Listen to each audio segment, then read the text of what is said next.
ایک دفعہ کا ذکر ہے کہ ایک جنگل میں ایک شیر رہتا تھا۔ ایک دن وہ شیر سو رہا تھا کہ اچانک ایک چوہا وہاں آ گیا اور شیر کے بالوں میں گھس کر کھیلنے لگا۔ اچانک شیر کی آنکھ کھل گئی، اس نے چوہے کو پکڑ لیا۔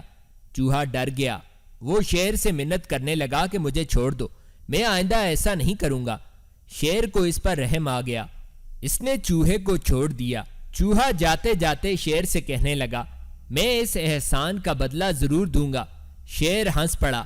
ایک دن کچھ شکاری جنگل میں آ گئے، انہوں نے جال ڈال کر شیر کو پکڑ لیا۔ وہاں اچانک وہی چوہا بھی آ گیا، اس نے اپنے دانتوں سے جال کو کاٹ دیا۔ اس طرح شیر آزاد ہو گیا۔ شیر نے چوہے کا شکریہ ادا کیا۔